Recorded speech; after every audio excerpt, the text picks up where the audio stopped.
Moscú es una ciudad de intensa actividad política y hoy nos acercamos hasta la delegación de la Unión Europea para encontrarnos con el aragonés Fernando Valenzuela. Dobre utro, господин Valenzuela. Да, пожалуйста. Спасибо. Muy buenos días, Fernando. Bienvenido, Jorge, encantado. Mi mujer, Rocío. ¿Qué tal, Rocío? Encantado. ¿También aragonesa? Sí, sí. Y bueno, ¿qué hace una pareja de aragoneses aquí tan lejos de casa? Pues bueno, estamos como embajadores de la Unión Europea. La Comisión primero, el presidente Barroso, decidió enviarnos aquí. ¿Él personalmente? Él personalmente. Llevamos 6 meses, así que estamos, como quien dice, introduciéndonos en la vida rusa y en la vida de Moscú. ¿Y qué tal están siendo esos 6 meses? ¿Qué se puede encontrar en Moscú? Bueno, yo creo que en Moscú se puede encontrar de todo, pero principalmente lo que es arte, lo que es música, ballet, conciertos, es algo increíble, ¿no? Y yo creo que hay que disfrutarlo. Y como embajador me imagino que la zona del Kremlin tiene que ser un lugar por lo menos de paso constantemente. Absolutamente. El Kremlin es el centro de Moscú y no solo geográficamente, también políticamente, administrativamente. Y por una razón o por otra, siempre estás en torno al Kremlin. ¿Y lo podríamos conocer un poco mejor con vosotros? Por supuesto que sí. Desgraciadamente se tendrá que ser conmigo solo porque Rocío se está recuperando todavía de una fractura de esquí y no puede andar mucho. Pero Mala pata. Mala pata, nunca mejor dicho. Bueno, Rocío, pues a recuperarse y la próxima vez esquiaré en Aragón, cuando estemos recuperados.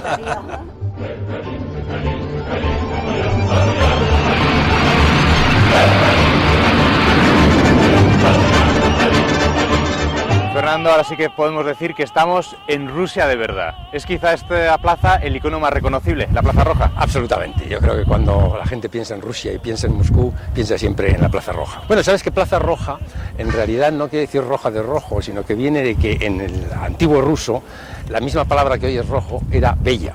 Entonces quiere decir plaza bella, plaza bonita. Y lo bonita que es esta plaza es de las cosas que impresionó a Fernando cuando llegó la primera vez a Moscú. Efectivamente, yo creo que todo el mundo cuando llega aquí, aunque es algo que reconoces porque lo has visto muchas veces en películas, en fotos, de todas maneras te causa siempre una impresión muy fuerte.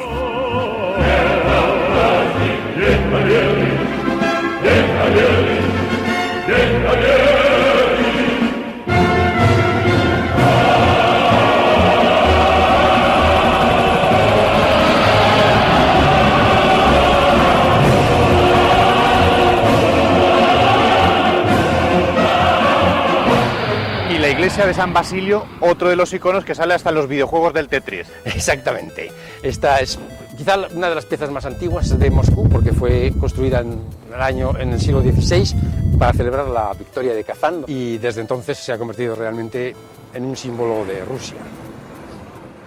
Aquí efectivamente es el llamado muro del Kremlin, donde están enterrados los grandes personajes del gobierno soviético, por lo menos todos aquellos que murieron en el poder. Y Stalin, que veremos ahí en un momento, que primero fue enterrado en el mausoleo junto a Lenin, pero luego Khrushchev, cuando hizo la revisión del stalinismo, decidió sacarlo. Y para eso idearon también toda una leyenda, y es que a un veterano comunista se presentó diciendo que había tenido un sueño en el que Lenin se le presentó y le dijo que no quería pasar con Stalin el resto de la eternidad. Y al pobre Stalin lo sacaron fuera. Bueno, lo del pobre Stalin, no sé qué imagen tienen los rusos de este líder. Es una imagen contradictoria, porque por un lado efectivamente fue un líder sanguinario, pero por otro, sin embargo, fue el victorioso gobernante en la Segunda Guerra Mundial, que para los rusos es la Gran Guerra Patria. El Kremlin desde el principio es el centro de poder de Rusia, desde cuando era el Rus, antes de ser la Rusia que hoy conocemos, y donde poder civil y religioso tenían su sede. Aquí estamos en el centro del poder religioso, sobre todo. ¿Las cúpulas que son tan características aquí en Rusia tienen algún significado? Bueno, yo creo que tiene una parte útil y una parte, digamos, artística. La parte artística es la que vincula el arte ruso con el arte bizantino, oriental, y por otro lado, evidentemente, esta forma es muy práctica para la nieve. Y una pregunta que me surge, si desde niño a una persona le entran ya esas ganas de viajar, de convertirse en diplomático. Yo creo que sí. Convertirse en diplomático no lo sé, eso ya es una cosa muy específica, pero ganas de viajar sí. Esto sí que yo recuerdo desde siempre, siendo muy pequeño, que me apasionaba pensar en viajar por el mundo, cuando veías las películas, todo esto te hacía soñar, ¿no?, con tus propios viajes. Y luego yo tuve la suerte de que mi padre siempre le dio mucha importancia a que viajásemos y saliésemos al extranjero, que aprendiésemos idiomas. Tu padre sí, tu madre, porque las madres con eso siempre son más... Las madres siempre son un poco más reacias, ¿no? Y la mía también lo fue, ¿no? Pero bueno, yo creo que al final lo aceptó bastante bien. ¿Qué le hace falta a Rusia para crecer más y a lo mejor ser la potencia que en su día fue? Bueno, yo creo que necesita un esfuerzo de modernización. ¿Y a lo mejor el trabajo que tú estás haciendo puede ayudar a eso? Espero que sí, al menos es lo que intento. Y dentro de poco vamos a tener la cumbre entre la Unión Europea y Rusia y el tema central va a ser este precisamente. Es el crear un partenariado para la modernización de Rusia.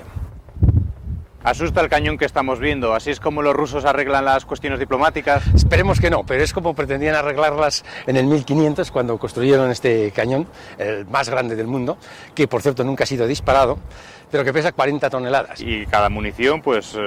Bueno, cada munición debe pesar casi otras 40, no tanto, pero uno se pregunta quién pondría esa munición dentro del cañón. Pero bueno, yo creo que como el país es muy grande, hay también siempre este sentido simbólico de la magnitud, ¿no? De la importancia de las cosas. La importancia está en relación al tamaño, al peso, a la grandeza. ¿En eso un poco se diferencian a cómo somos los aragoneses? Bueno, los aragoneses tenemos un poquito de esto a veces, ¿eh? Aunque nos gusta aparentar más sencillez, pero no siempre somos tan sencillos. Pero sí, es distinto, es distinto. La campana más grande del mundo, pero nunca llegó a utilizarse porque se rompió en el proceso de fundición debido a un incendio. De todas formas, en Montalbán sí que suenan las campanas. Todavía se bandean. ¿Y a qué suenan? Suenan muy bien, sobre todo en las fiestas. Esa es tu raíz, de donde de verdad te nutres, ¿no? Y con eso es con lo que andas por el mundo. ¿Y ese carácter que te marca, pues, el sitio donde naces, tú lo has llevado por todas las partes del mundo? Por supuesto que sí. Me considero un pequeño embajador también de mi pueblo. ¿Y de Montalbán qué destacas? De la gente, sobre todo. Yo creo que los de Montalbán somos gente buena. A lo mejor por eso estás donde estás, por ser gente buena. Pues espero que sí. Espero que esa sea la razón de verdad. Estamos ya fuera del Kremlin.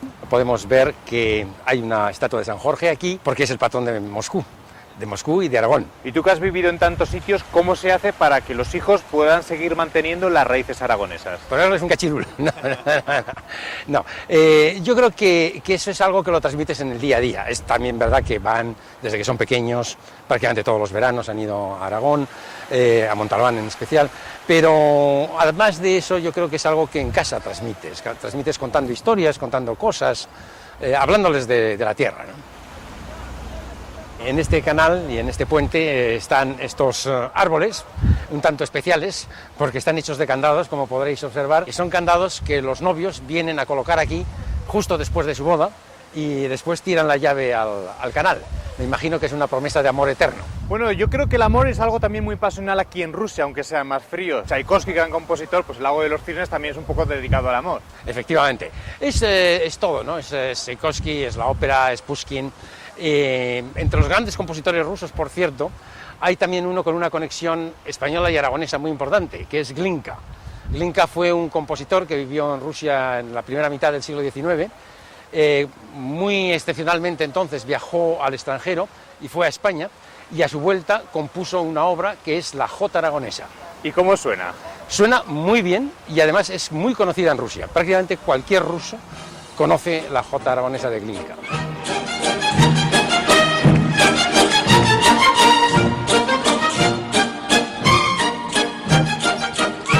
Muchísimas gracias, Fernando, por el día que hemos pasado contigo, por enseñarnos todas estas cosas de Moscú, pero creo que ahora las obligaciones te están llamando ya.